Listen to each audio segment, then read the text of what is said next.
Boa tarde. Eu queria agradecer a presença de todos que vieram. A gente vai começar um debate que se chama Jornada Ativista Mulheres contra o Assédio. A gente convidou a professora do Direito, Mônica de Mello, a Aline Fidalgo, que tem uma atuação no espaço público com o Lambis, inclusive a gente vai ter uma oficina de Lambi-Lambi depois, e a atriz Luciene Guedes, que atua na peça Enquanto Ela Dormia, do Teatro da Vertigem. E eu estou muito feliz que elas estão aqui, inclusive, obrigada por estarem aqui. E eu acredito que esse debate vai ser muito interessante, porque cada uma delas tem uma experiência muito diferente, mas sobre o mesmo assunto, que é assédio e o direito das mulheres. E, enfim, agradeço todos que estão aqui, agradeço vocês, e eu estou muito ansiosa para essa nossa conversa. Obrigada. Eu começo?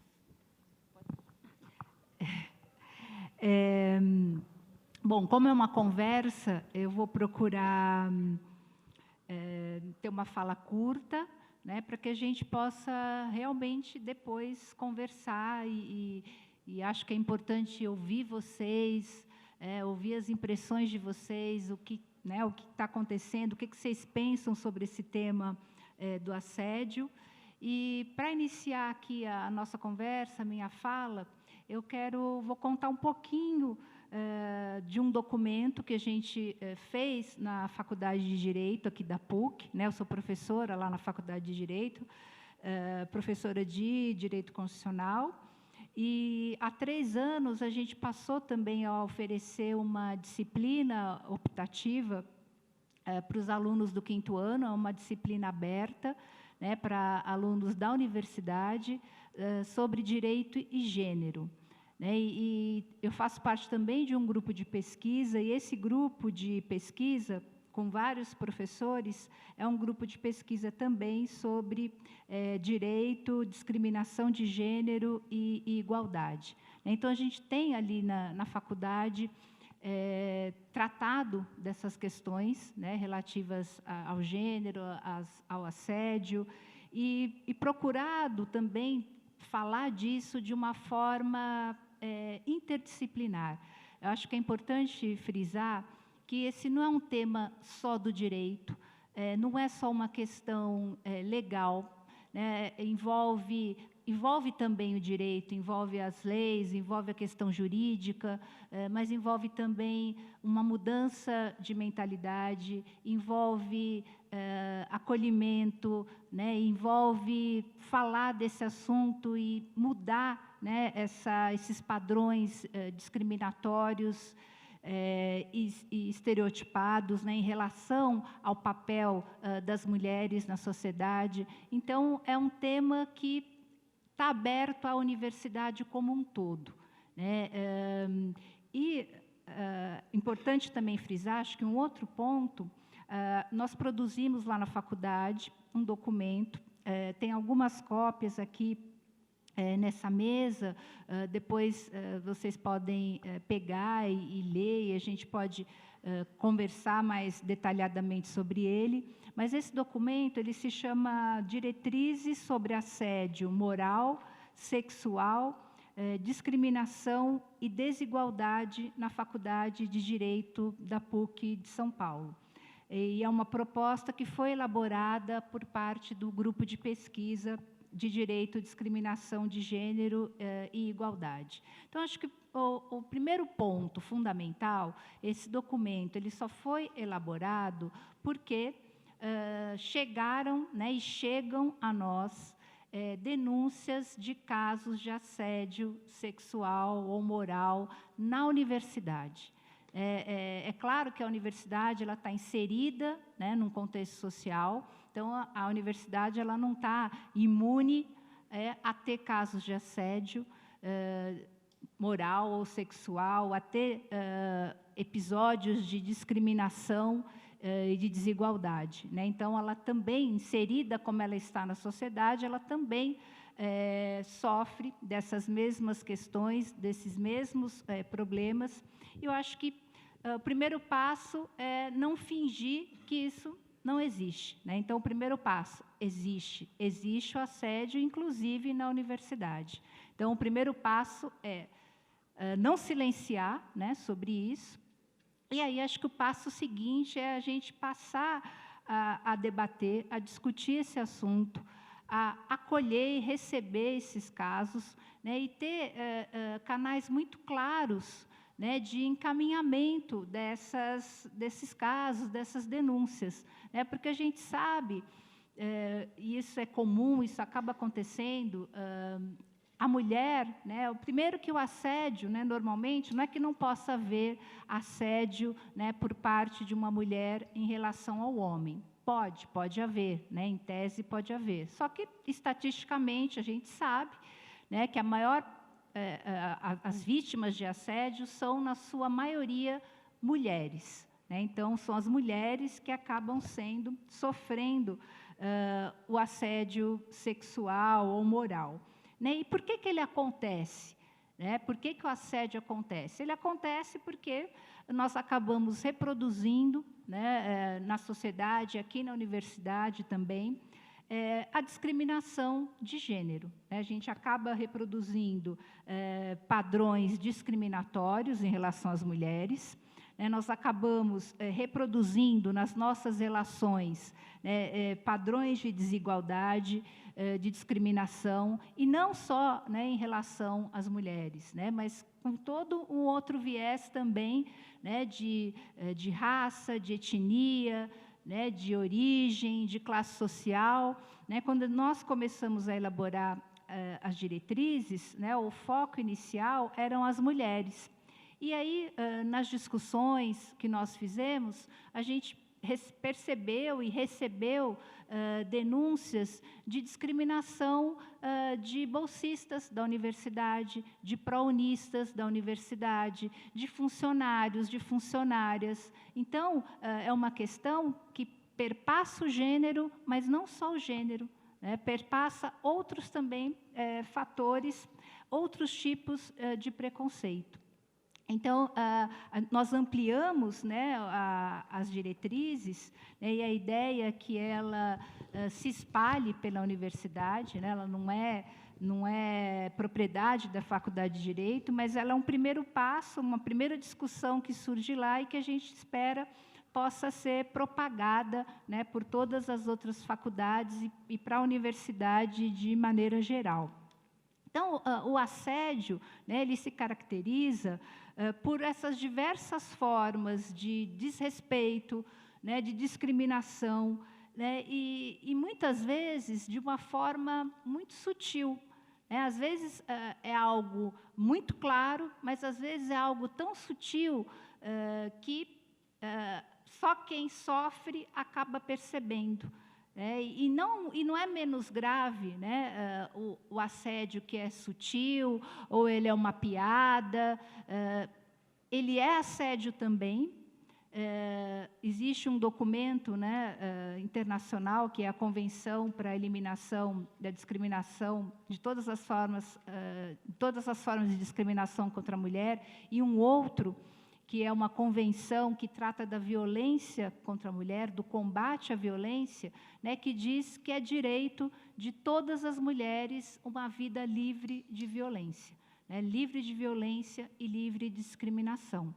E o assédio, ele é justamente um constrangimento indesejado, né, que pode se dar numa relação de trabalho, né, então ele pode acontecer entre o patrão e empregados, né? Ele pode acontecer entre professores e alunos, e ele pode, inclusive, caracterizar também crime. O assédio no Brasil, até 2001, ele não era considerado crime. Então, o assédio ele era punido nas relações trabalhistas, né, então, poderia gerar uma demissão, mas até então não era crime. A partir de 2001, ele passou a ser crime, e ele é o crime de constranger alguém a ter uma relação sexual ou algum ato, alguma coisa de natureza sexual. Então, se constrange alguém a isso, né, com a ameaça de que essa pessoa vai ter algum prejuízo. Né? Se é entre patrão e empregado, pode perder o emprego, pode perder uma promoção, pode vir a ter uma carga excessiva de trabalho, né? Ou pode acontecer também, né, entre alunos e professores, e aí há uma ameaça, né, de uma reprovação, de uma nota baixa, né?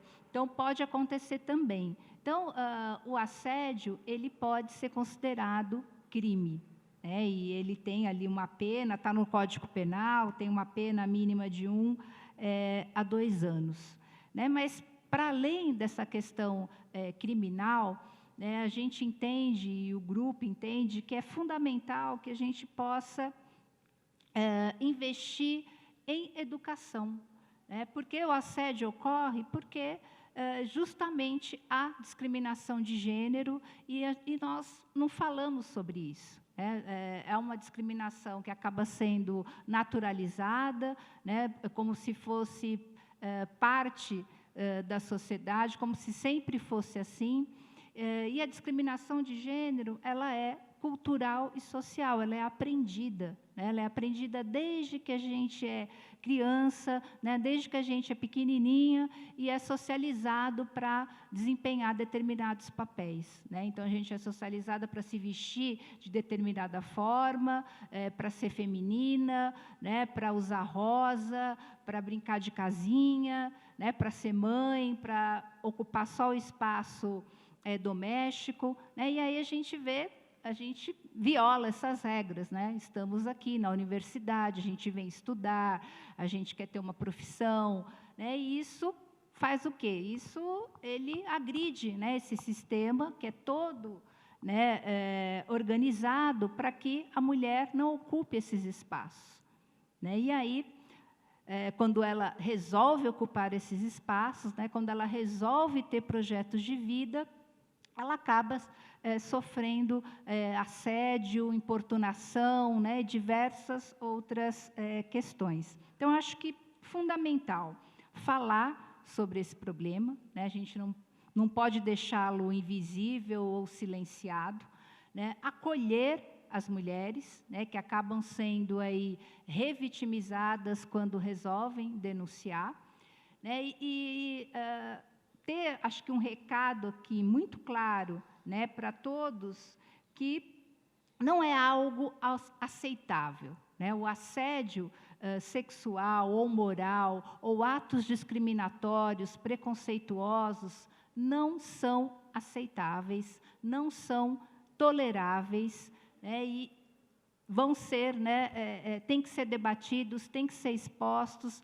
para que a gente possa mudar essa cultura. Né? Então, é claro que acho que há casos que têm que ser denunciados, inclusive criminalmente, né? Usar o aparato do sistema de justiça penal para isso, mas acho que a gente, enquanto professores, professoras aqui da universidade, acho que a gente tem um papel também pedagógico, educacional, né, de falar sobre isso e de mostrar que é possível mudar esses padrões. Né? Esses padrões não são naturais, eles são culturais, né? Eles são um construído, eles não são um dado, né? um fato imutável, eles são construídos. Se eles são construídos, a gente pode mudar, a gente pode fazer diferente.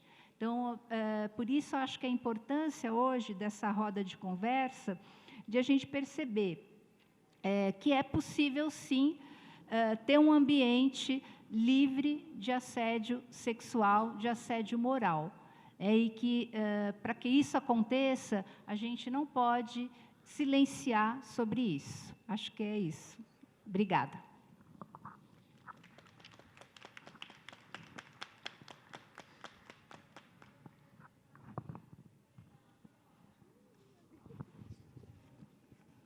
Oi, gente, boa tarde. Eu sou a Aline, sou arquiteta e urbanista.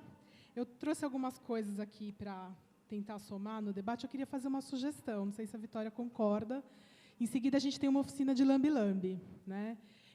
Eu produzo os lambe-lambes, as ideias que entram nas frases dos lambe-lambes, geralmente vêm motivadas por debates, por alguma discussão que eu assisto, por algum filme, alguma palestra, alguma leitura. Então, se vocês se sentirem à vontade, eu acho que poderia já disponibilizar os papéis para quem já quiser escrever alguma frase que venha à mente, alguma pergunta, né, que queira colocar em expressão no lambe-lambe. Aí vocês já podem ir produzindo. Está aqui do lado, ó. Os papéis estão aqui do lado. Bom, a reflexão que eu trago é um pouco ligada também. O lambe-lambe, eu vou mostrar aqui, eu trouxe para vocês. Espera só um minutinho. São papéis, os papéis das mulheres. São papéis com frases. Eu trouxe alguns, eu vou deixar aqui para vocês verem. Eu tenho 2 projetos de lambe-lambe, então, lambe-lambe basicamente são cartazes que a gente cola nos espaços públicos, nos muros, com frases, às vezes com dizeres de marketing, de publicidade. E eu uso para trazer as frases de questões relacionadas ao feminismo. Aline, tipo aqueles cartazes assim, amarração pro amor. Isso, que você exatamente. vê assim, poste. Isso é lambe-lambe. Amarração pro amor. Exatamente. Carteira de motorista. Multa, né? Por atrás. Exatamente. Isso aí. Esses lambe-lambes são comerciais. E, pela legislação, esses são proibidos. Agora, isso aqui é manifestação de opinião, expressão de opinião, né? Expressão livre. Então, teoricamente, não seria proibido. Mas a gente sabe que, nessa gestão aqui em São Paulo, algumas pessoas já foram presas, inclusive, por colar lambe-lambe. Então, o que eu queria dizer é sobre essa questão que a professora trouxe para a gente, a Mônica, a respeito do falar, né, da denúncia, e sobre a gente não guardar para si, né, uma situação de violência ou de abuso. E eu fiquei refletindo muito sobre essa questão do silêncio, sobre a gente não falar a partir da peça da qual a Luciene atua, né, num monólogo, e que traz um pouco sobre essa questão também, né, da gente se posicionar enquanto mulheres que estão sofrendo algum tipo de violação, algum tipo de abuso ou de violência, e porque também isso tem a ver com a minha história, né? Eu, como todas vocês mulheres, também sofro por ser mulher, mas também percebo questões no qual a gente é convocada a se silenciar, né? E quebrar essa barreira do silêncio é um grande desafio, né? Eu acho que a frase que a gente espalha, que a gente vê no mundo inteiro, né? Não se cale, denuncie. Para a mulher chegar nesse ponto de fazer a denúncia, ela precisa se descolar de um lugar que é muito difícil, né? Demanda muita questão, demanda enfrentar medo, né? Demanda estar preparada para enfrentar uma série de revitimizações, como a Mônica disse, né? E a peça se inicia, na minha interpretação, a partir de uma situação em que a professora Dora vê uma outra pessoa no transporte público sendo abusada, sendo assediada. E, nesse momento em que a narrativa dela se coloca pelo tudo que ela sentiu e viu do que aconteceu com uma outra mulher, eu acho que isso também já é uma grande resposta sobre como a gente pode fazer para não se calar, né?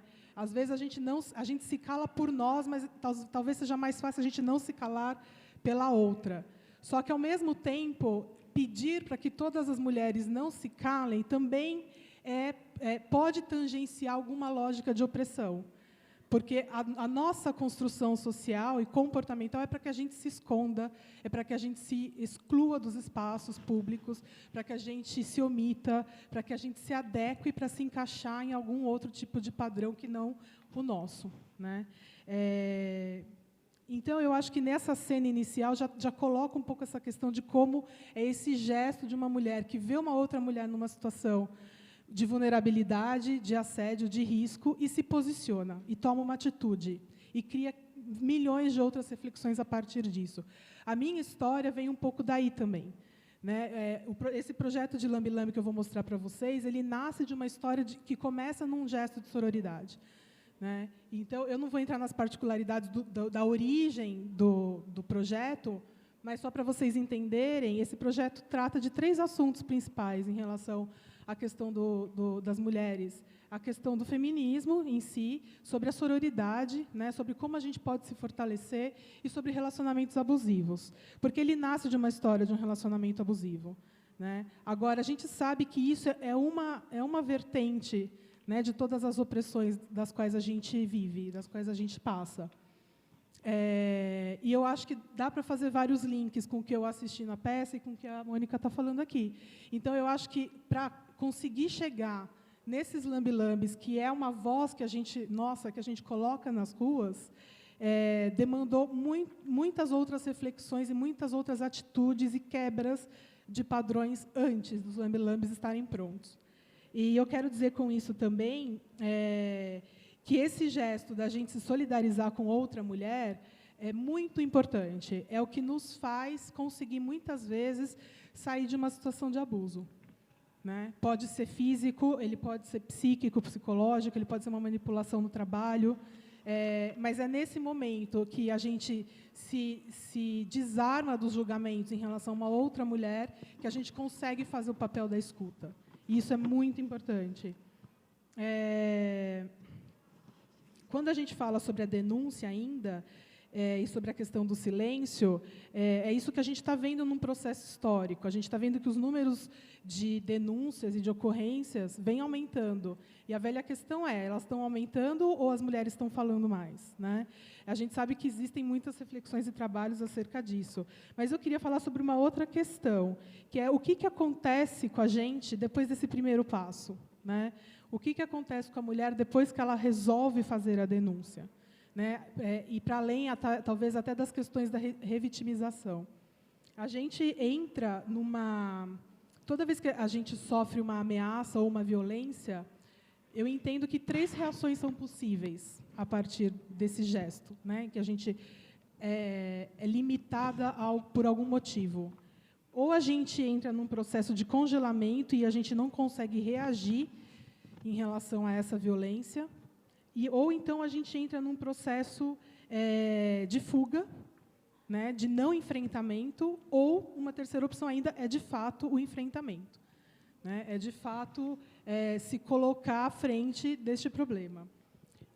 No caso dessa hipótese da gente não conseguir fazer esse enfrentamento e optar, às vezes não é uma opção, às vezes é uma reação espontânea e inconsciente, a gente entrar para um lugar de fuga, a gente se depara com uma série de outras questões, né? A gente se coloca num lugar de impotência, de mais vulnerabilidade, a gente tem que pensar se a gente quer se expor ou não, né? A gente precisa pensar sobre que alterações comportamentais a gente vai ter a partir disso, se a gente vai ficar ansiosa diante de uma situação, se eu me recolocar naquele lugar onde eu fui violentado, o que vai acontecer? Isso gera mais ansiedade, isso gera mais medo. A gente pensa 500 vezes antes de fazer uma denúncia, e, mesmo assim, mesmo depois de feita, a gente pensa mais 500 vezes se a gente deve continuar, né? A gente sabe que tem muitos casos de mulheres que, no caso de uma violência física, fazem a denúncia e depois se arrependem, né, e retiram o boletim de ocorrência, por exemplo. Porque a gente sabe o que acontece, né? Em diferentes escalas sociais, diferentes escalas de classe, a gente sabe que as mulheres voltam a ser ameaçadas e a gente volta para o lugar do silêncio e o corpo adoece, e aí uma série de consequências depois disso, né? Quando a gente resolve enfrentar a denúncia, que a gente parte para uma proatividade em relação a isso, a gente se recusa a ficar nesse lugar do silêncio, a gente ainda tem que fazer muito mais esforço para seguir em frente. Não basta ter denunciado. A gente precisa ter a certeza de que a gente vai falar e saber se colocar e defender os próprios argumentos para que ninguém duvide do que a gente está falando. Mesmo assim, essa cena está na peça, a gente é questionada se a gente tem certeza do que aconteceu. A nossa voz, geralmente, o nosso pensamento, a nossa reflexão, geralmente é deslegitimada, seja perante uma instituição, seja perante a sociedade, seja perante os nossos próximos, familiares, amigos e amigas. E, além disso, a gente é julgada o tempo inteiro, seja pela questão física, pela questão corpo, pela questão roupa, pela questão comportamento, não importa, horário, enfim, uma série de questões.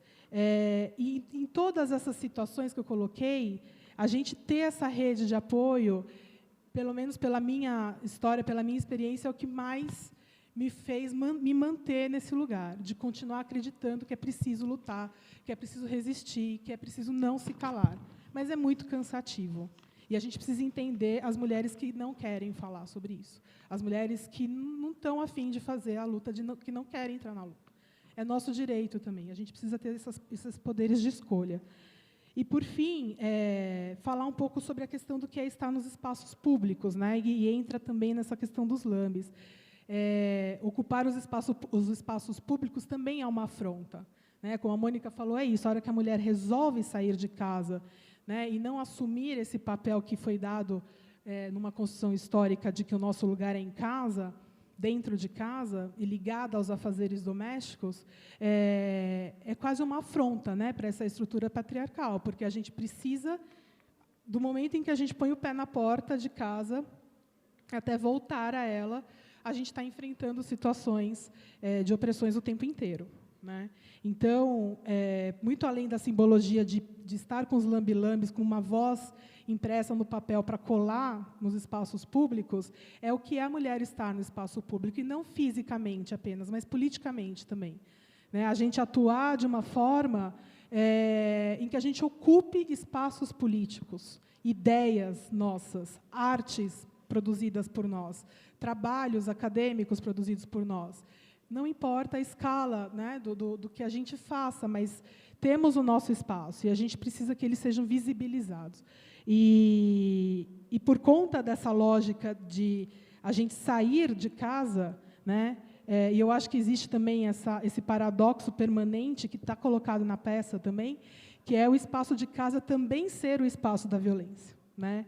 Então, no fim das contas, do momento em que a gente nasce até o fim das nossas vidas, a gente está o tempo inteiro tentando achar um lugar para o nosso corpo, seja ele dentro de casa, seja ele fora. A gente está o tempo inteiro tentando abrir um espaço para a nossa voz, né? Desde não sermos interrompidas, de não sermos silenciadas, mas de sermos legitimadas, de sermos reconhecidas, de nos tornarmos referências pelos nossos trabalhos, pelas nossas personalidades, pelos nossos comportamentos. Porém, a gente sabe, nessa sociedade, que os comportamentos mais aceitos são os comportamentos lineares, que não pressupõem uma alteração de humor, que não pressupõem uma alteração comportamental, social, enfim. Né? Por quê? Porque isso é ditado por um padrão masculino. Os homens não têm ciclos hormonais como nós temos. Então, é muito mais fácil, sendo o padrão masculino, nos julgarem como loucas, alteradas. Um dia está depressiva, no outro dia está histérica, no outro dia está eufórica e feliz. Isso somos nós. Por que não é esse o padrão? Né? Por que estranhos não são eles que estão sempre iguais? Né? Então, por que não convivermos com todas essas possibilidades? No entanto, é isso, a gente está falando sobre todos esses espaços, em que sempre a predominância são dos padrões masculinos. Essa lógica ainda sobre romper, né, com esse lugar de dentro de casa, tem tudo a ver com essa questão sobre o padrão comportamental masculino também. Né? Para o homem estar na rua, seja fazendo uma arte de rua, seja estar na rua, no espaço público à noite, no bar, num restaurante, dirigindo, não importa, é natural. Não há nenhuma questão colocada em torno dessa imagem de um homem sozinho na rua. A gente sabe disso. Né? A questão é essa. Né? A questão é que, para a gente não pode ocupar esses mesmos lugares. A gente não tem a possibilidade de estar nesses lugares de uma maneira segura e natural.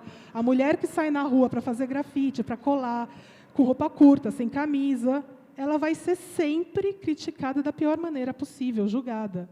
Não temos essa liberdade. A Madonna ganhou um prêmio recentemente da MTV, e ela fez esse comentário, falando que, eu acho que ela se compara, não sei se ela se compara, ela fala do Prince, não sei se é do Prince, de algum outro cantor pop contemporâneo a ela, do David Bowie. E aí ela fala, por que ele teve tanto sucesso e foi sempre tão aplaudido e tudo mais? Porque ele pintava a cara, ele fazia o que ele queria, ele podia tirar a roupa no palco, ele sempre era muito legal, muito bacana, muito ousado, extrovertido e tudo mais. A hora que a Madonna se propõe a abrir as pernas, mostrar os seios, mostrar a bunda e tudo mais, ela é pervertida, ela é vadia, ela é girly, né, como se fala. Então, assim, é isso. Né? Para a Madonna ser a Madonna e ganhar este prêmio agora, ela precisou vencer muito mais barreiras, né, do que qualquer outro cantor pop que tenha tido o mesmo tipo de comportamento, por exemplo. Então, ser mulher também é isso, é a gente ficar o tempo inteiro se provando, tendo que se provar. E eu queria falar um pouco sobre também essa questão da gente se justificar por isso. Né? A gente ganha um prêmio, a gente é aplaudida, a gente é reconhecida por algum motivo, a gente não aceita esse elogio com facilidade, a gente se justifica. Ah, não, mas esse bolo saiu bom porque eu peguei uma receita, não sei, desde isso, né, que é um bem clichê, mas é desde isso até um prêmio que você recebe pelo seu trabalho, né, e você precisa se justificar. Não, porque eu suei muito, porque eu precisei fazer isso, não, porque graças à ajuda de não sei quem. E é isso, a gente precisa rever todos esses padrões, né? Estão sempre sendo ditados por uma outra lógica. E é isso, porque a gente está o tempo inteiro buscando aceitação, né? A gente está o tempo inteiro buscando se desculpar pelos nossos prêmios, pelas nossas potencialidades. Eu tenho uma amiga, uma mulher negra, acadêmica, professora da Universidade Federal do ABC, e que ela diz o tempo inteiro que, quando ela se relaciona com homens, eles falam, nossa, mas você é muito foda. Não dá, não dou conta. Então, quer dizer, a melhor qualidade dela é ela ser muito foda. Sabe? Então, assim, está tudo muito errado. E isso tem a ver com as lojas de brinquedos, né? Isso tem a ver com os padrões de comportamento masculinos e femininos. Isso tem a ver com aquilo para o qual a gente é criado. Eu queria mostrar alguns lambes aqui para vocês, porque os lambes que a gente... Esse projeto, eu faço parte desse projeto junto com outras duas mulheres. E nós somos mulheres que vivemos um relacionamento abusivo com o mesmo homem, e a gente descobriu isso. Parecia ser uma historinha assim de traição, né? Ai, tá me traindo com você e tal, mas no fim das contas foi muito pior do que isso. Esse cara é um cara que se relacionava com várias mulheres ao mesmo tempo, não eram só nós duas, e aí a gente descobriu que a gente era só um meio, na verdade, né? A gente era um meio para ele acessar crianças, porque se trata de um homem pedófilo. Então, a gente percebeu que todos os mecanismos, toda a estrutura machista que faz com que ele esteja por aí livre, até hoje continua fazendo o que ele sempre fez, como se nada tivesse acontecido, é o que garantiu, né, que esse cenário da manipulação fosse construído nesses relacionamentos e ele, assim, pudesse permanecer fazendo o que ele faz até hoje, né, sem ser criticado, né? Não existe nada de errado no comportamento dele. Os lambes que eu trouxe... Espera só um minuto.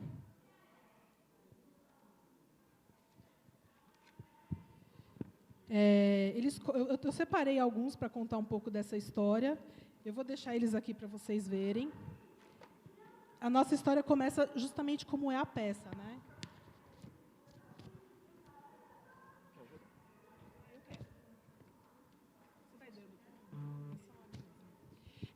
Eu fiz esses lambes aqui sobre sororidade, né? Eles falam sobre esse gesto da gente se apoiar, né? Sobre a gente se ajudar. Tá.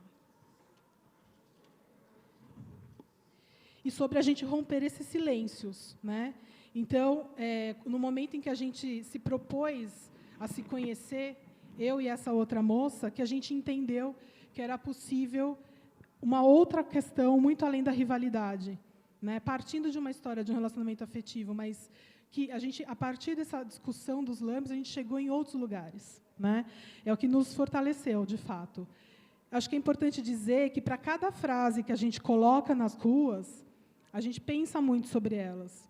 A gente faz as frases, depois a gente senta para conversar, porque, às vezes, tem uma palavra ali que não está muito legal, às vezes a frase não está dizendo exatamente aquilo que ela se propunha a dizer.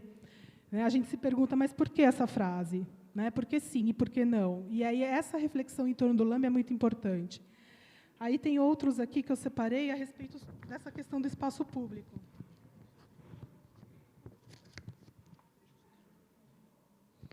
Que é sobre isso, né, da gente estar no espaço público. Como a gente está vendo, parece que quanto mais a gente luta, mais casos de abusos e assédios a gente vê nos metrôs, nas ruas, nos trens, e assim, numa tranquilidade absurda. Né? A gente não vê ninguém mais fazendo nada quando acontece alguma situação de violência com as mulheres no espaço público. Obrigada.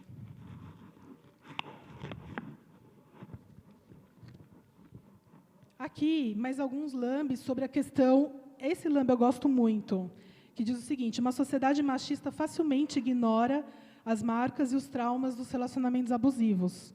Que é exatamente isso. No fim das contas, todas nós temos uma história para contar, mesmo que a gente não tenha sido vítima de uma violência física, de uma violência sexual, a gente é violentada pelas propagandas, pelos filmes, pelas novelas, o tempo inteiro, né? Então, é naturalizada a violência, por isso que a gente fez esse lambe. O pior dessas histórias é que a gente não é acreditada, né? A gente não é legitimada. Então, muitas vezes, quando eu fui... acho que esse aqui é junto daquele. Ó. Muitas vezes, quando eu fui pedir ajuda em espaços, por exemplo, em que esse homem que foi o abusador ocupava, eram espaços de saraus e de poesia, e eu falava para os organizadores, em sua maioria homens, né? Eu falava assim, olha, esse cara está usando o espaço de vocês para se legitimar, para fazer a aparência dele nas fotos e nas redes ser muito bem aceita. Só que o que eu ouvia era de que, não, você facilitou essa história, é culpa sua, eu não tenho nada a ver, isso é uma história sua, pessoal com ele, não tem nada a ver comigo aqui. Né? Então, é isso, é sobre essa falta de escuta, essa falta de empatia, que é essa consequência desses relacionamentos abusivos que acaba nos colocando mais em situação de vulnerabilidade, que a gente tem que se provar e se expor inúmeras vezes para conseguir fazer com que as pessoas acreditem no que a gente está falando. E, por fim, essa série de lambes aqui são alguns que a gente fez direcionado para os homens. Né? Tentar, através dos lambes, também fazer algum tipo de provocação, né? Sobre não tentarem nos silenciar, nos controlar, falar em nosso nome. E, por fim, aquele lambe ali, né? Nossa luta não nos imoniza, mas nos conscientiza. Porque é exatamente isso, né? A gente não tem, por mais que a gente tenha consciência e conheça os riscos que a gente está vivendo e passando, a gente continua vulnerável. Né? Do alto dos nossos cargos, ou não importa o que a gente faça, a gente está o tempo inteiro em situação de vulnerabilidade. Então, o que eu quero dizer é que, mesmo tendo passado por tudo isso, a gente precisa continuar acreditando nisso, porque não há outra saída. A gente recuar, a gente não vai conseguir também. Né? É como um pé inchado que a gente tira do sapato, a gente não consegue colocar de volta. E saber que a gente está vulnerável da mesma forma, só que agora a gente tem outras ferramentas. É isso.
Mona Lisa, eu trabalho aqui na universidade.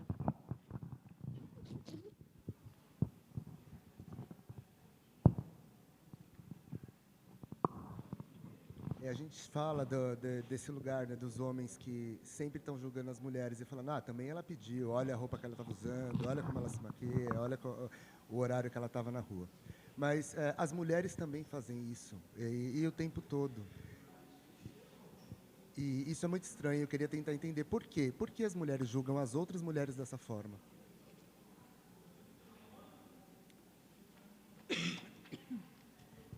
É como se não se colocasse no lugar dessa outra mulher. Por que isso acontece? Uma pergunta muito simples de ser respondida. Claro que não. Eu vou começar, então, a minha fala tentando, de alguma maneira, apontar um caminho para essa resposta. Estou muito rápida? Não, pode tranquilo. Eu acho que, na verdade, o machismo ele é todo um sistema, né? Toda uma maneira de pensar e de se comportar, que atinge a todos nós, não é só aos homens, e às mulheres também, às crianças, a todos os lugares, assim. Portanto, conscientizar não diz respeito só aos homens, né? Preciso, sim, que nós próprias tenhamos consciência disso, que a gente possa abrir o campo de discussão isso e reconhecer em nós muitos desses comportamentos. Depois que essa questão começou a se tornar mais pública do que foi na minha adolescência, por exemplo, que se deu nos anos 80, eu mesma reconheci em mim vários desses traços, que eu repetia e não estava me dando conta de que estava fazendo isso. Né? Como disse a Aline, uma das coisas que eu flagrei em mim mesma há pouquíssimo tempo era essa história de pedir desculpa, que a gente vive pedindo desculpa o tempo todo pelas coisas. Eu estava num lugar super importante, numa residência artística internacional e não sei o quê, e aí, então, tinha noite em que eu ia falar sobre o meu projeto. E eu tinha que falar em inglês, e o meu inglês não é lá muito bom, assim, de ficar apresentando o projeto na frente de um monte de gente. E aí, então, eu preparei a minha fala, eu escrevi um texto, eu traduzi para o inglês, estruturei tudo que eu ia falar naquela noite e eu começava dizendo assim: me desculpem pela qualidade do meu inglês. E aí, naquele dia, eu li uma notícia de uma professora que ia a muitos congressos e ela estava chocada mesmo, porque ela dizia, primeiro, nos congressos científicos que eu tenho participado, as mulheres não chegam a 7% das pessoas que vão falar efetivamente nos congressos. E, dentre esses 7% dessas mulheres que estão falando, a maioria esmagadora das mulheres sempre começa a sua fala pedindo desculpa por alguma coisa. E aí, então, naquele mesmo dia em que eu ia fazer esta minha fala nessa residência artística, eu li essa matéria. E eu disse, quer saber? Eu não vou pedir coisa nenhuma de desculpa pelo meu inglês. Eu vou falar do jeito que eu sei falar, porque é bom, é razoável, já que eu estou aqui. E eles que tenham, inclusive, disposição para me escutar, porque eu estou aqui, fora do meu país, tentando falar uma língua que não é minha, e ainda por cima estou pedindo desculpa, não vou mais fazer isso. Aí não fiz. Eu sei que foi difícil para quem estava me escutando falar daquele jeito, mas foda-se, foi o que eu pensei, né? Ou aquilo interessa para aquela circunstância, ou interessa. Assim. Então, eu reconheço em mim mesma, há pouquíssimo tempo atrás, um tipo de comportamento que é machista. Né? Então, sem dúvida, a conscientização, quando ela precisa se voltar para nós também, eu fico pensando. E vou contar um pouquinho mais assim, a respeito disso. Quando eu fui convidada para fazer essa peça, que se chama Enquanto Ela Dormia, o título tem a ver diretamente com a ideia da princesa, né? De enquanto a princesa estava dormindo, o príncipe foi lá e deu um beijo na princesa, a princesa estava lá meio morta, meio apagada, vem um príncipe e a beija e ela ganha vida a partir dali e se casa com ele em agradecimento. Essa história de todas as princesas que a gente conhece, talvez da Disney seja um canal mais conhecido, tem até aquela sereia que aceita perder a própria voz para poder chegar perto de uma pessoa que ela gosta, né? Enfim, esse nome dessa peça tem a ver com esse lugar que, enquanto a gente dorme, tantas coisas são feitas e a gente não consegue reagir, sobretudo porque a gente está dormindo. Então, na medida em que a gente começar a acordar, eu acho que as coisas começam a melhorar, como disse a Aline também. Mas, quando eu fui convidada para fazer essa peça, que é a respeito de muitos abusos, e eu já conto um pouquinho a história, porque eu acho também que histórias são muito bem-vindas, e relatos e narrativas, talvez seja uma maneira mais eficaz da gente se conscientizar e entrar em contato com os outros, sejam as histórias de fato. Mas, quando eu recebi esse convite para fazer essa peça, eu mesma não soube dar o valor necessário a princípio. Porque é uma história, como disse a Aline, de uma professora, que na escola onde ela trabalha, ela está achando alguma coisa muito esquisita, porque ela tem recebido bilhetes, e tinha um bilhete na mesa dela que tinha um pedaço de uma peça, de uma tragédia grega que se chama Antígona, e esse pedaço dizia assim: convém não esquecer ainda que somos mulheres, e como tais, não podemos lutar contra os homens, e também que estamos todas submetidas àqueles que são mais poderosos do que nós, e que nos é forçoso obedecer às suas ordens, por mais dolorosas que nos sejam. Esse pequeno texto é o que ela encontra, a professora, em cima da sua mesa. E ela começa, então, a achar que pode estar acontecendo alguma coisa com alguma aluna que não se identificou no bilhete, e começa a ficar com a pulga atrás da orelha em relação a isso. E, naquele dia, ou em outro dia, ela vai para um ônibus, e, enquanto uma menina dormia, que estava sentada ao lado dela, um homem se sentou no lugar dela. Esse homem entrou no ônibus e começou a se encostar no próprio ombro da professora. A professora ficou indignada com aquilo, resolveu se levantar e foi mais lá para frente do ônibus, e aquele homem que estava se roçando no ombro da professora se sentou ao lado da moça que estava dormindo. E então, ali, do lado, na moça dormindo, aquele cara, sem que ninguém percebesse, enfiou a mão por baixo da saia dela. E aí a menina, então, acorda gritando, e todo o caos se faz dentro do ônibus. Ela, professora, mais a menina vão parar na delegacia. A professora se dispõe ali a entrar num processo de denúncia, de fazer efetivamente o BO. A menina tem dúvida, queria ir embora, não achava que aquilo não ia dar em nada. A professora insiste, diz que é importante que a gente denuncie e tal. E, a partir desse momento, a partir desse assédio que acontece dentro do ônibus, e que não tem muita consequência dentro dessa história, essa professora começa a se lembrar de coisas que aconteceram na própria infância, coisas que ela tinha esquecido completamente. A cabeça dela esqueceu completamente, apagou. Ela, portanto, vai se lembrando muito devagar, misturando reminiscências de contos de fada, com a brincadeira que o pai fazia com ela, e com a mãe, com as imagens da mãe. Ela vai se lembrando até o ponto em que se lembra efetivamente de que o pai abusava dela, sob o silêncio da mãe. E isso ainda é o meio da peça. Você fala, mas como se ela lembra disso no meio da peça, como é que a peça vai até o final, né? E aí, então, essa mulher, essa professora, munida da coragem, de maneira tão fácil, faz um exame de corpo de delito, vai até uma advogada, procura saber quais são os seus direitos e o que pode acontecer a partir daí. E ela tem uma ação muito básica, que é: eu quero tirar o sobrenome do meu pai. É isso que eu vou fazer. Eu não quero mais ter o sobrenome do meu pai. Desde que eu lembrei disso, eu não quero mais. E, por incrível que pareça, isto não foi fácil para ela e não é fácil para ninguém.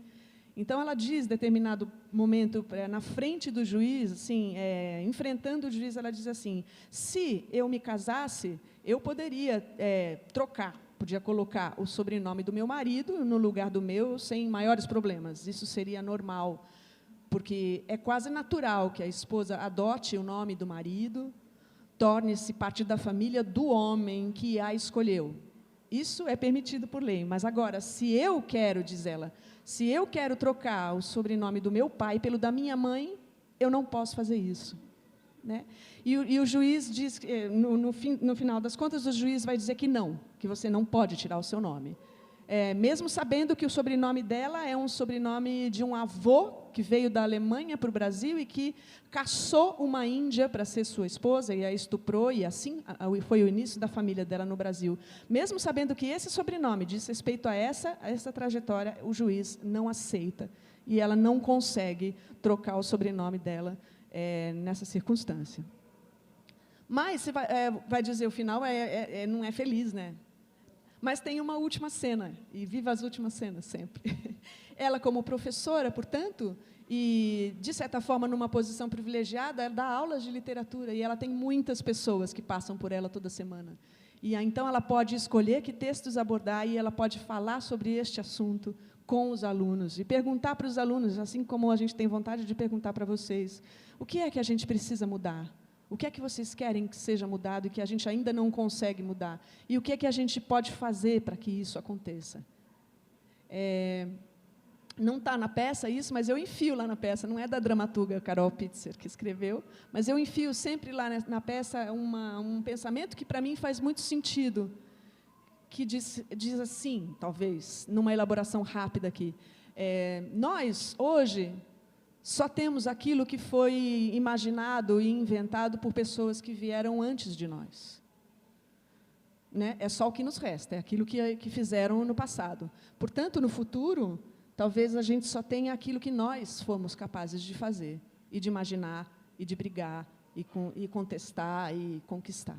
Então, passou da hora da gente plantar esse futuro que a gente imagina para nós mesmas, e também para aqueles que a gente ama, e para as nossas crianças, inclusive.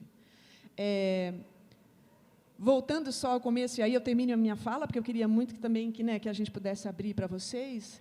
Quando eu recebi o roteiro dessa peça, eu olhei para ele e, com o meu pensamento todo esclarecido de feminista, que eu digo que sou, olhei e disse, mas que mulher fraca. Eu mesma disse isso. Porque a gente pensa, é só isso que ela faz? Quando ela lembra do abuso, ela só vai lá e vai tentar mudar de nome? É isso que ela faz? Me parecia tão pouco.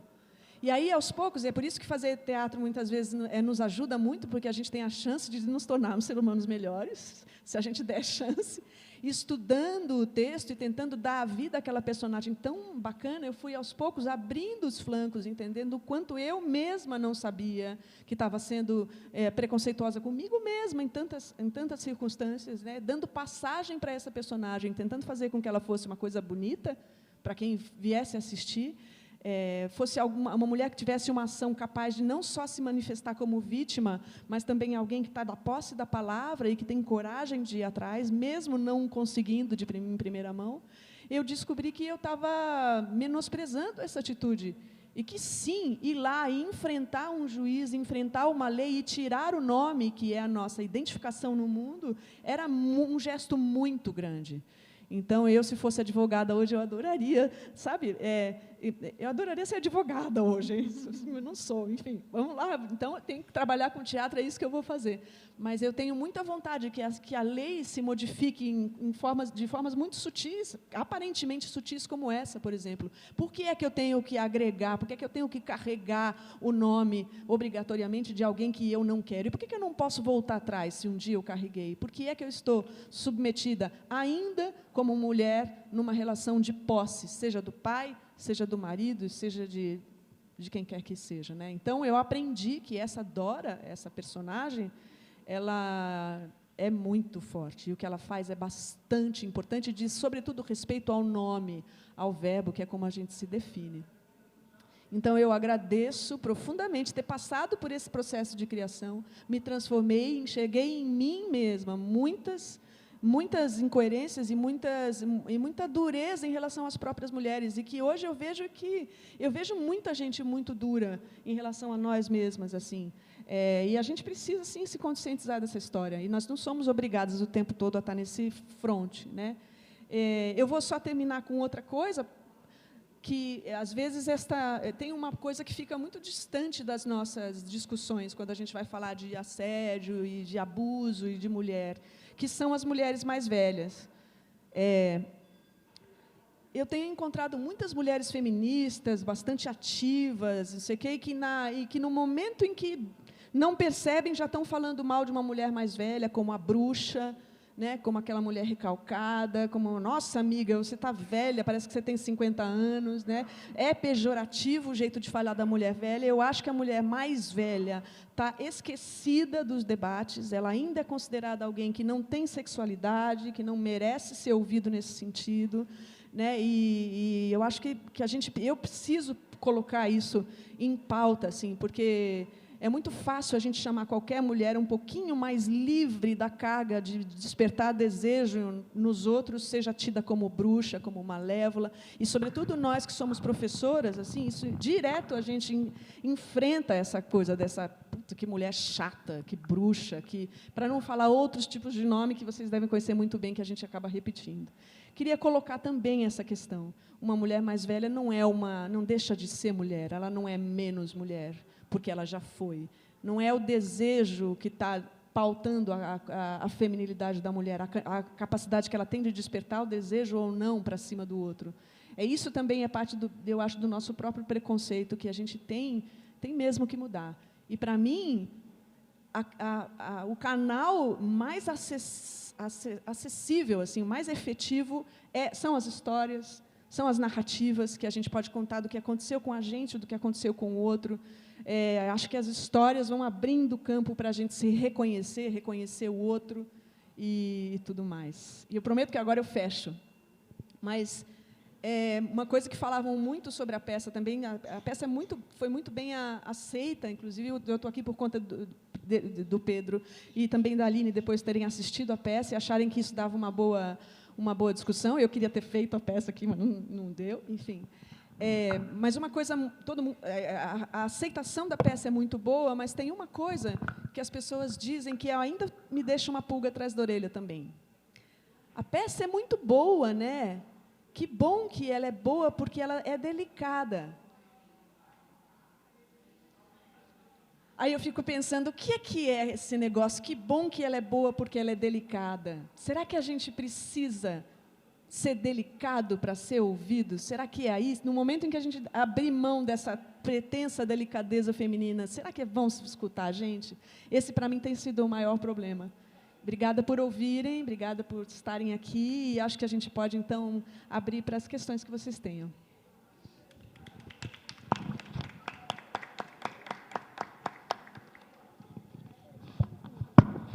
Obrigada. Gente, muito obrigada por tudo que vocês compartilharam. Eu queria deixar aberto para as pessoas compartilharem e perguntarem e questionarem. E, para iniciar, eu queria comentar sobre a fala, acho que é da Marisa, o nome dela? Marisa? Mona Lisa. Eu muitas vezes me perguntei, eu vou ficar um pouco aqui de lado, eu me perguntei muito já sobre por que as mulheres eram assim com as outras. E aí, mas isso só quando eu comecei a pensar sobre o feminismo, porque antes eu era assim com as outras. Eu lembro que, quando eu era mais nova, minhas amigas eram mais sensíveis do que eu. E aí, eu lembro que um amigo meu falou para mim que eu era mais durona e era mais menos sensível, mas falou de uma maneira como se isso fosse positivo e como se a sensibilidade dela fosse uma coisa ruim. E eu me senti super bem, porque eu falei, pô, não sou igual a elas, né? Que legal. E aí, nossa, aí quando eu percebi isso, ultimamente, porque foi as coisas, elas vêm como lembranças gradativamente, né? Você vai lembrando as coisas que foram acontecendo, como você foi preconceituosa com outras mulheres, como você já discriminou o jeito das outras mulheres. E eu lembro que, quando eu era mais nova, por causa desse tipo de comentário, eu sempre tentei ser a diferente. Então, eu sempre era amiga dos meninos, porque aí eu atribuía características masculinas, então eu era a diferente das mulheres. Então, eu ganhava um certo destaque porque eu era mais próxima deles. Entende? Isso é muito, muito louco. E aí foi entrando, acho que aqui na PUC, que eu percebi, porque encontrei pessoas que questionavam sobre isso, porque a PUC tem muitas atividades sobre muitas mesas, muitos textos que eu tive que ler no meu curso. Então, a PUC me trouxe um estímulo muito grande para pensar sobre mim mesma e sobre como eu me colocava dentro disso. E eu acho que até hoje, mesmo pensando nisso todos os dias, eu ainda tenho muita coisa que eu faço e eu não percebo. E aí, sobre a fala da Mona Lisa, acho que as mulheres, elas são assim com as outras porque elas são ensinadas a ser dessa maneira. Elas se colocam como inferiores pelo que elas veem na TV, pelos comentários dos coleguinhas, que a exaltam porque elas têm menos características femininas. Então, eu acho que é isso, sabe? Desde que quando a gente é criança, a gente é estimulado a não ser tão mimimi, sabe? Então, as mulheres acabam vendo as outras dessa maneira inferior também. Eu lembro, quando eu li Memórias Póstumas de Brás Cubas, do Machado de Assis, tem um escravo chamado Prudêncio, e aí, quando ele é alforriado, ele escraviza um outro negro e faz exatamente as mesmas coisas que fizeram com ele. E aí eu lembro daquela fala do Paulo Freire, de que se a educação não é libertadora, o desejo do oprimido é ser opressor. E é exatamente isso. A gente se sente inferior por diversas instâncias, e a gente coloca a outra mulher de maneira inferior também. E, nossa, isso é um problema gigante, né? E aí, quando a gente percebe, a gente vai tentando desconstruir isso. E é uma desconstrução bem delicada, né? Porque você percebe uma situação e você fala, ok, aqui eu vou agir diferente. E aí, no dia seguinte, você está agindo da mesma maneira em outra situação. Então, é uma coisa que a gente tem que muito prestar atenção no nosso dia a dia para melhorar, né? Enfim, era só isso, queria compartilhar essa ideia. Correndo o risco de que a gente se torne pessoas dizendo, mas, nossa, você está muito irritada, o que aconteceu com você? Você está mudando muito. Você fala, sim, estou mudando muito. Só complementar essa questão da rivalidade que a Vitória falou, essa rivalidade entre nós... Posso só dar uma pausinha, porque ele precisa perguntar um tempo com o intérprete. Gente, a gente vai dar uma pausa e já volta, tá? Só para tomar uma água, dar uma respirada. Não sei se deu para ouvir, porque ele está com muita sede. Ele precisava parar um pouco. Quer levar essa água para ele? Eu vou pegar mais uma, eu tenho outra.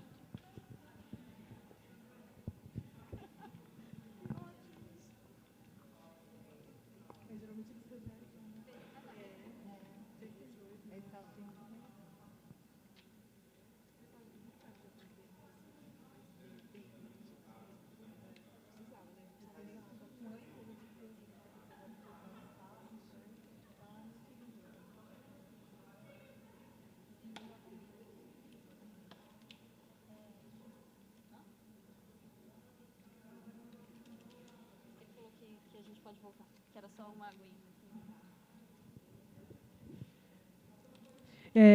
Podemos continuar, então? Tranquilo? Sobre essa questão da rivalidade, só queria dizer uma coisa.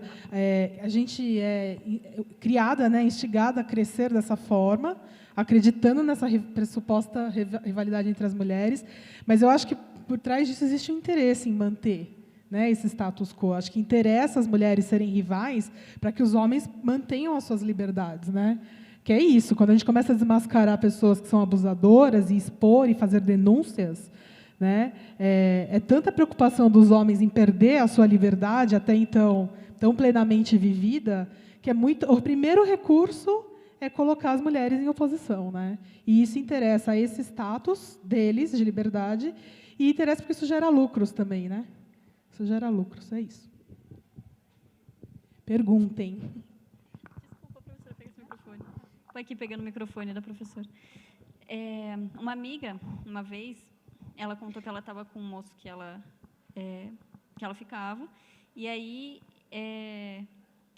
ele falou que ela era mais bonita, que parece que ele tinha olhado para a amiga dela, e aí ela ficou um pouco insatisfeita, assim, tipo, nossa, você está comigo, você vai ter essa atitude, né? E aí ele virou e falou, não, mas você é mais bonita. Como se, assim, e aí ela falou, mas você não precisa falar que eu sou mais do que ela para me elogiar. Tipo, todas somos bonitas, sabe? Quando ela me falou isso, eu achei muito bacana da parte dela, porque eu também não tinha essa noção há muito pouco tempo atrás. Eu ainda tinha, sabe, ciúme das ex-namoradas e tinha, sabe, sempre pegava uma característica que eu achava que talvez fosse melhor minha do que nela. E isso me fazia ficar mais, me sentir melhor dentro do relacionamento. E aí, nossa, graças a Deus eu estou diminuindo isso. E toda vez eu percebo, às vezes quando, sei lá, eu sinto ciúme do nada, sabe? Porque ela postou uma foto bonita e aí aquela coisa de, eu tenho que postar uma foto mais bonita aqui. Sabe, essa rivalidade é muito... É uma outra coisa que a gente tem que trabalhar bastante. Tem uma youtuber chamada Kéfera, que ela postou há uns 5 anos atrás um vídeo sobre rivalidade feminina. E nesse vídeo, ela fala coisas horríveis sobre outras mulheres, falando pejorativamente que elas estão gordas ou que elas são feias, e ela exalta isso de uma maneira muito forte. E aí ela postou um vídeo há pouco tempo atrás, acho que mês passado, porque ela tem entrado mais em contato com movimentos feministas, e aí ela fez um vídeo comentando esse vídeo e demonstrando todas as coisas erradas que ela acredita que ela falou. E eu achei isso muito importante, porque é um dos maiores canais do Brasil e ela tem muitos fãs. E muita gente, na época, comentou o vídeo apoiando super tudo que ela dizia, e eu acho que ela ter essa postura foi muito... É muito bom para o movimento, para as fãs dela, que não tinham parado para pensar sobre isso. É um vídeo enorme, que ela vai comentando e ela vai pontuando tudo que ela falou de errado e justificando. Então, eu acho que até esse esclarecimento vem vindo... Está num momento muito forte, né? Está uma onda muito grande, porque foi há 5 anos atrás. E hoje ela já tem todo esse pensamento diferente, assim como eu. Eu entrei na faculdade faz 3 anos e meio. E eu senti que foi um turbilhão de coisas que me atingiram, assim, e até hoje. E ainda hoje eu fico não é uma coisa pronta, esclarecida. Todo dia a gente tem que pensar sobre isso, e também entrando em contato com outras vivências, a gente também vai refletindo sobre as nossas. Enfim, era isso. Eu queria só... também. Não, isso que você está dizendo me lembra... Eu comprei há poucos meses atrás, a minha filha está ali e ela pode confirmar a minha informação. Eu comprei há uns meses atrás um livro de contos da Simone de Beauvoir, que se chama Mulher Desiludida. Tem uns 4 contos ali, não sei se alguém de vocês já leu. E aí eu fiquei toda feliz com o meu livro, disse, nossa, vou ler contos de uma feminista, e vão ser contos incríveis. Né? E aí, quando eu fui lendo, à medida em que eu fui lendo os contos, eu fui me dando conta, mas essa mulher é a protagonista desse conto? Ela faz isso? E a Simone, que é a autora, não critica?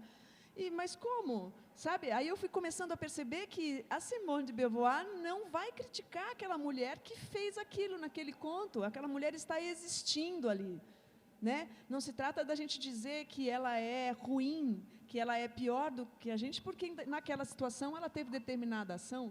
Então, é muito bonito quando você vê, quando você mesmo se depara e se frustra de determinada maneira por esperar que uma feminista apontasse o dedo na cara daquela mulher, e ela não o faz, ela deixa aquela mulher existir com as suas contradições, e a gente, leitor, que faça o que fizer depois daquele conto. Né? Então, isso me faz um pouco lembrar disso. Assim, qual é o problema que a gente tem de reconhecer em si mesmo esses campos de ação machistas, sim, de um sistema todo machista que inclui todo mundo, e por que não mudar de ideia, e por que não expor essa mudança de ideia, por que não dizer, não estamos também imunes a um sistema que funciona há muitos séculos, né? E isso é caminho da mudança. Eu só queria também acrescentar que nós, né, mulheres, nós estamos imersas nessa cultura também, né? Então, a gente acaba reproduzindo isso, e o fato da gente repensar e mudar só prova, né, o quanto isso é cultural, né? Não é algo dado da natureza, imutável, né? Nós não temos essas características inatas por sermos mulheres, mas elas foram aprendidas, elas são estimuladas para serem dessa forma, né? Então, o que é importante, se é assim, a gente pode mudar, a gente pode ser diferente, né? E a gente pode, inclusive, e acho que isso é importante, né? Cada um poder buscar e ser aquilo que quiser ser, né? Não ter nada pré-determinado, né? Não ter ali um rótulo, né? Não vamos partir para outros rótulos, né? Então, acho que isso, essa reflexão que o feminismo também traz, né, e o feminismo contemporâneo traz, de aceitar as diversas possibilidades de se viver, né, os diversos projetos de vida, né, e isso é importante, eu acho, frisar, né, e que nada disso é um dado da natureza, né? Nós estamos aqui nos construindo e reconstruindo o tempo todo. Agora, essa coisa dos contos de fada é um negócio impressionante mesmo, né? Porque a coisa da mulher contra a mulher, ela está em todos. É um negócio. O príncipe é sempre aquela coisa meio amorfa, colocada lá como, sei lá, de vez em quando ele passa a cavalo, mas ele efetivamente não faz nada. E a grande maioria das histórias via Disney, inclusive, são mulheres se debatendo com mulheres, ou a madrasta, ou a rainha, ou as filhas da madrasta, ou a bruxa, ou, né? São sempre mulheres contra mulheres ali. E a gente pouco se dá conta disso. E isso é formativo, né, da nossa vida, da infância de tanta gente, né? Até dos filhos, da minha filha também, que está aqui. Enfim, o que a gente faz diante disso? Eu acho que a gente tem que contar outras histórias. E sem ficar com culpa, né, também, porque é comum, né, em debate, já ouvi muito isso, o mundo é machista, né, se nós mulheres é que temos toda essa tarefa do cuidado dos filhos, da educação, então o mundo é machista por nossa causa, né? Falei, não, espera aí, a gente vai carregar essa culpa também, né? A gente já carrega tantas, vive num sistema opressor, e agora a gente também tem que se sentir culpada, porque é nós que estamos educando, né, para que exista esse sistema opressor. Né? Para mim, essa chave de não ter que pedir desculpa por nada virou muito forte. Eu não vou pedir desculpa por nada. Não, vamos daqui para frente, e é isso que é.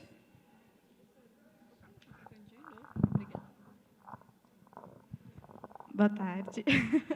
Meu nome é Beatriz, eu sou aluna aqui da PUC e, na verdade, é mais um comentário. Eu achei muito interessante essa questão que a Luciane colocou da mulher mais velha e é uma coisa que, sei lá, ultimamente a gente tem pensado, eu tenho pensado muito e realmente é muito pouco colocada e muito pouco abordada, que geralmente a mulher um pouco mais velha, ela fica restrita a certos arquétipos, a certos estereótipos na sociedade, ou a questão da mãe que tem que se dedicar ao lar, ou, enfim, algumas ideias de falsa executiva, e fora disso ela não é nada, ela não existe, ela não é aceita e ela é muito criticada. Então, é muito interessante que a gente, eu já não sou mais tão nova, mas, enfim, que as meninas mais novas tenham esses modelos dessas mulheres que a gente até vê bastante aqui na PUC, que são mulheres que fazem diversas coisas, que têm essa questão da família, que têm essa questão do emprego, que têm essa questão da academia e que se colocam de forma diferente porque são verdadeiros modelos para a gente. E, assim, eu tive a felicidade de aqui na faculdade encontrar vários exemplos, mas eu sei que não é sempre assim. Então, é muito interessante a gente tentar reler, de alguma forma, o papel da mulher na sociedade e também da mulher mais velha, por questões, sei lá, muito simples. Outro dia eu estava conversando com a minha mãe sobre menopausa e ela falou como a questão da menopausa é muito pouco estudada por médicos e como é dado muito pouco subsídio às mulheres que sofrem muito com isso, justamente porque não existe não existe interesse em fazer com que um processo que pode ser muito doloroso e muito sofrido para a mulher seja tratado, seja da maneira médica, seja da maneira psicológica, e não se fala disso. Não tem nem literatura disso quase. Sei lá, minhas avós passaram por isso e não foi falado, então é mais uma coisa que a mulher passa durante a vida dela, que todas as mulheres vão passar e elas passam sozinhas, porque não existe estudo, não existe subsídio, não existe interesse. Então, assim, é interessante que a gente tenha até mulheres que olhem para isso, médicas que olhem para isso, psicólogas que olhem para isso, para que a gente possa abordar isso de outras formas. Artistas também. Exato, e ver que conhecer mais, falar mais, enfim. É isso.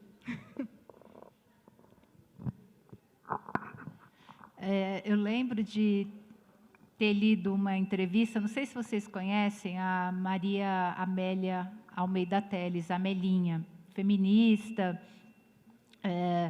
na época da ditadura no Brasil, foi presa, torturada. E eu lembro de, há muitos anos, ler uma entrevista dela, em que ela mencionava que, quando ela era mais jovem, que havia aquela luta, né? E hoje tem o movimento, né? Chega de fio-fio, né? Da mulher receber esse tipo de cantada grosseira na rua, né? Qualquer homem pode olhar para o seu corpo e dizer expressões que você não quer, não está afim de ouvir. Aí a reflexão dela é que hoje, sendo uma mulher mais velha, aí a minha luta é outra, porque eu me tornei invisível, né? Então, a invisibilidade. Mulher, né, mais velha, ela é invisível, né? Ela não é vista, né? Então, me lembrou que você contou, né? Me lembrou essa entrevista da invisibilidade da mulher mais velha. E eu só queria pontuar que essa questão da invisibilidade da mulher velha dialoga diretamente com a questão da cultura da pedofilia, né? Porque é disso que a gente está falando, né? É o culto à mulher jovem. É isso. Se vocês quiserem aprofundar esse assunto, a gente entra nele.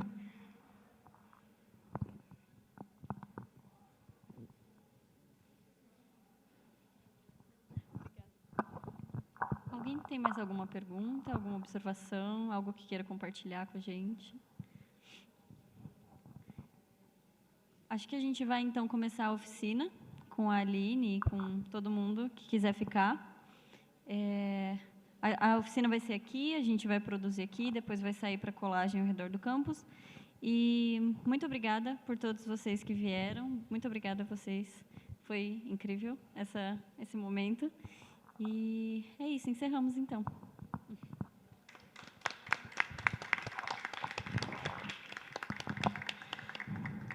Posso só falar uma última coisa? Não, é porque é muito bacana quando se abrem esses espaços de fala para a mulher, né? Mas eu tenho ido a alguns, né, me chamando para falar, vocês também devem ter ido, a gente está escutando mais o espaço da fala, o lugar da fala. Agora eu estou pensando como é que a gente faz para que a escuta aconteça, né? Porque falar a gente está falando. Como é que a gente faz para que essa escuta realmente vire algo assim? E acho que essa coisa do lambi-lambi é uma coisa muito joia para isso. Acho que ela pode virar uma coisa efetiva, assim. Obrigada, né? É só isso.